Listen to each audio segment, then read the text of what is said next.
Welcome to the 2023 recap, the program we have prepared with the most important information of the last 12 months. In this broadcast, we will deal with all the climatic events that cause disasters in Latin America and the world. I'm Luis Alberto Matos. Join me in the next half hour.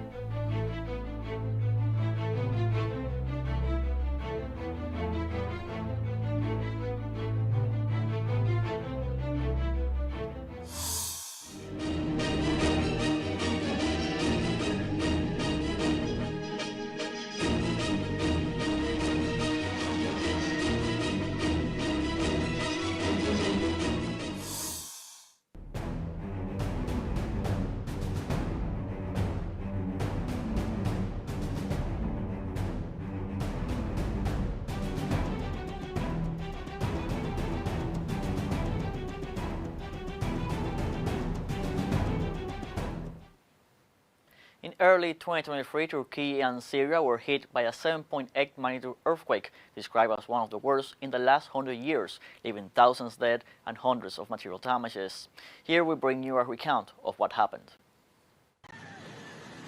On February 6, during the early morning hours, a 7.8 magnitude earthquake shook the nations of Turkey and Syria, causing thousands of deaths, injuries, and strong material losses. The epicenter was located near the Nurdagi district, southwest of Istanbul. The earthquake also affected neighboring nations such as Lebanon, Israel, Cyprus, and Jordan, Syria being the most affected. According to the geological services, this earthquake was one of the strongest recorded in the region in more than 100 years. Aftershocks were felt for several days, hampering the search and rescue efforts for firefighters and canned units. The government of Turkey reported more than 47,000 people killed. Turkish President Recep Tayyip Erdogan called the event the catastrophe of the century, given that its repercussions affected nearly 14 million inhabitants of the nation's 10 provinces. As part of the report, the Turkish president detailed that the number of injured and rescued people was close to over 150,000, while the number of collapsed buildings exceeded 270,000. At least 20 governments and leaders from various countries around the world, including Venezuela, expressed their solidarity with Syria and Turkey, sending humanitarian aid to both nations and collaborating with the rescue operations.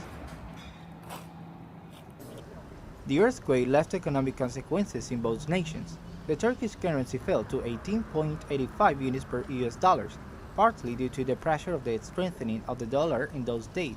In the same direction, the country's main equity benchmark index fell as much as 4.6%.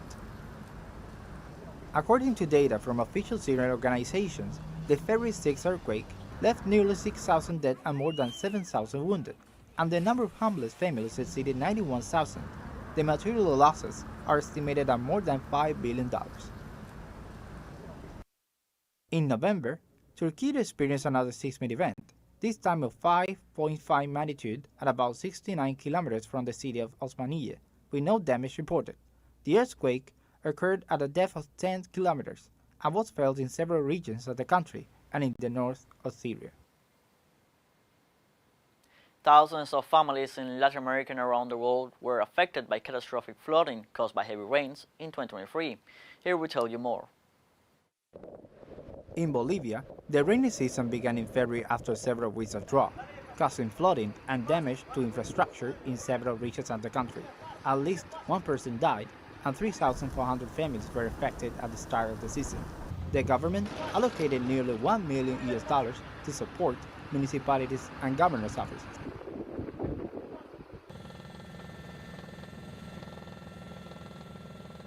Heavy rains in the Ecuadorian province of Esmeraldas in June affected more than 14,000 people, and it is estimated that more than 2,000 homes and a number of schools suffered damage to their infrastructure.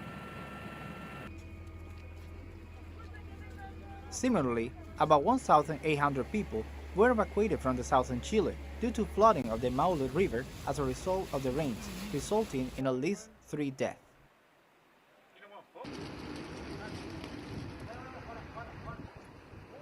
In August, Argentina also experienced a weather event of historic proportions. It was reported that 155 millimeters of water fell in 3 days, causing evacuations due to flooding and prompting authorities to issue a yellow alert. The severe storm also affected 110 flights at Jorge Newbery and Ezeiza airports.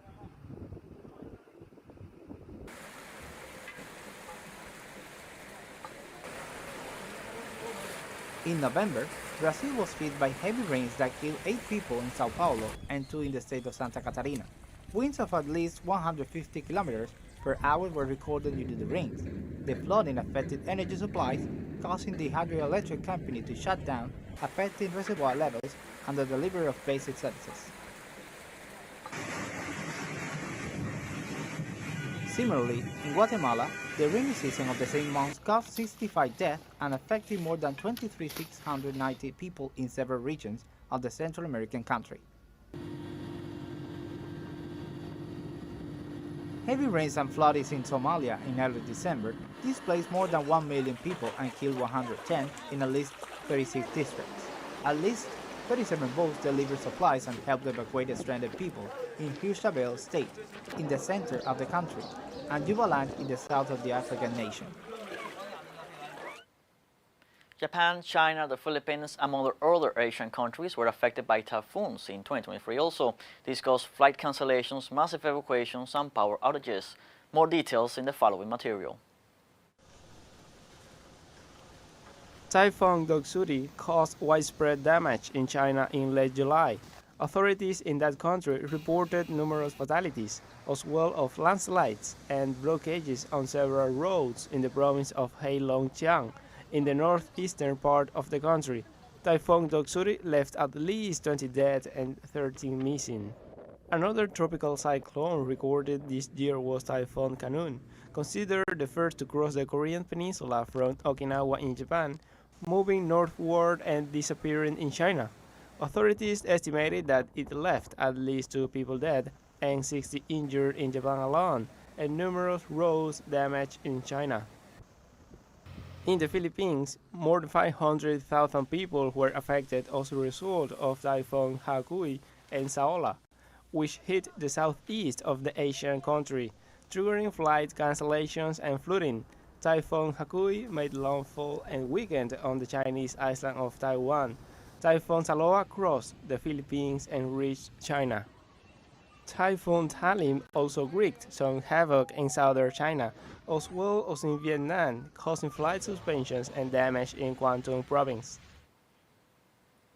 The Secretary General of the United Nations, Antonio Guterres, during his speech at the 78th General Assembly of the organization, insisted that the challenges facing humanity today are the same as in the past, but with an emphasis on climate change.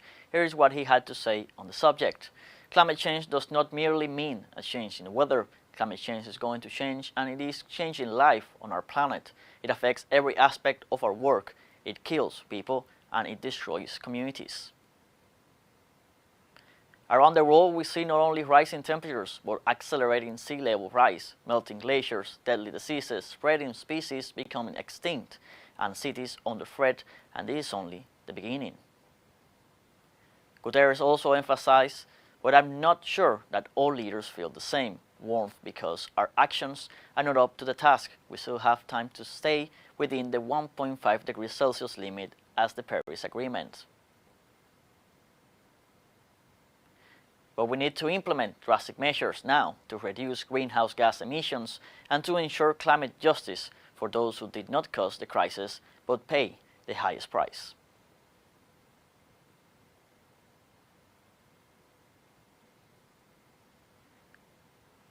The head of the international body stressed at the 78th General Assembly of the United Nations for the year 2023, held in September, that studies on climate change in recent months are linked to global warming.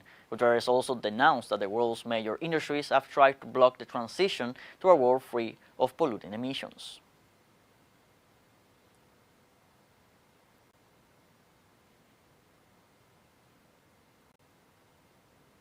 We now take a break. When we return, we continue with this informative tour around the climate events of 2023.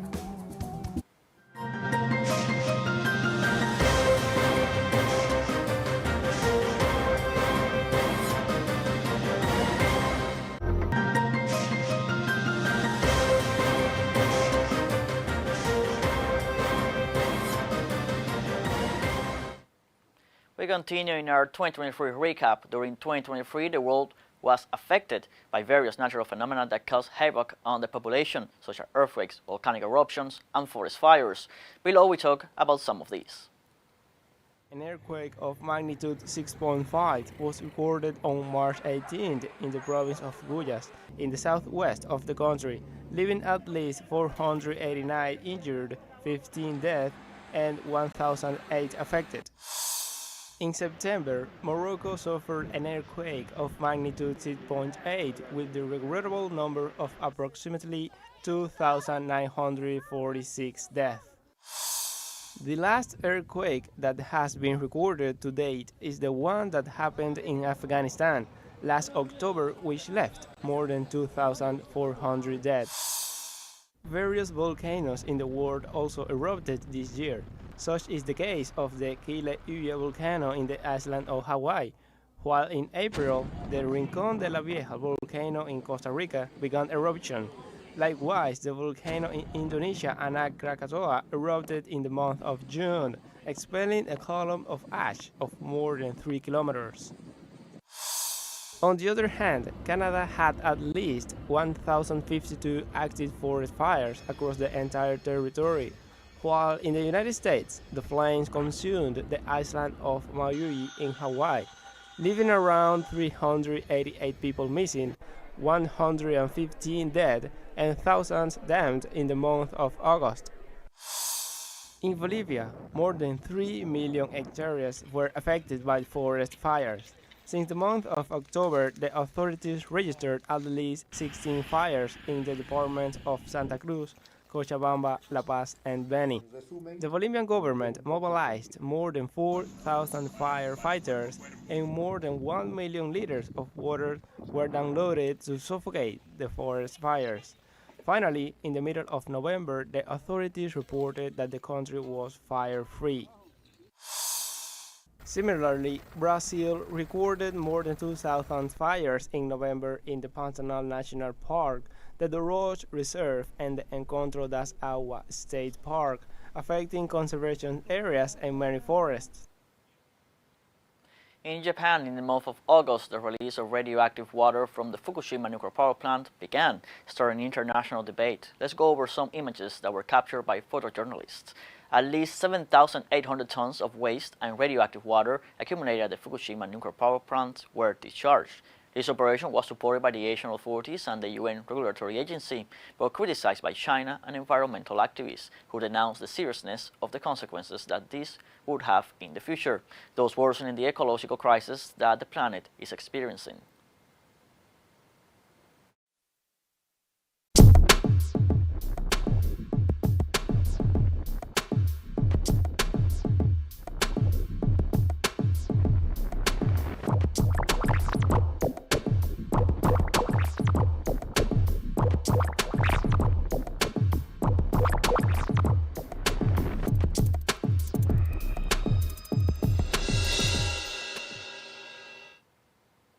On our different platforms, we presented this Paramount meeting that took place in the United Arab Emirates. In the middle of tensions, 198 countries approved a final declaration in which it was agreed for the first time to advance in a transition that leaves behind the fossil fuel industry and limit the increase in global temperature by 1.5 degrees.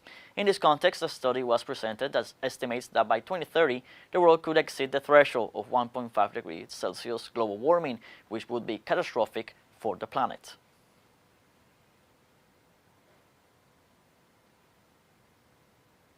You can see this and other material from our multimedia on all platforms. We are on Facebook, X, Instagram, TikTok, YouTube, and even Spotify, because teleSUR this year made the leap into the world of podcasting.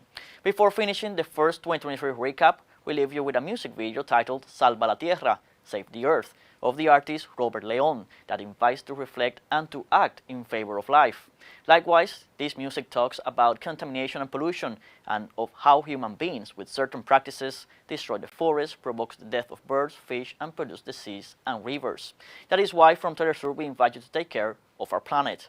I hope you enjoyed this material. I'm Luis Alberto Matos. See you next time.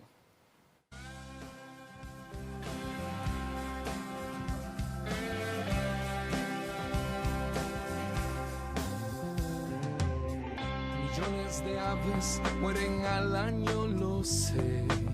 Y millones de peces en los mares también. Aire asfixiado, mares manchados. Y nadie quiere ver contaminación, es destrucción. Miles de bosques se talan al año, lo sé. Y miles de especies se extinguen también. Campos desiertos, clima alterado. Y nadie quiere ver deforestación, es desolación. El hombre es depredador.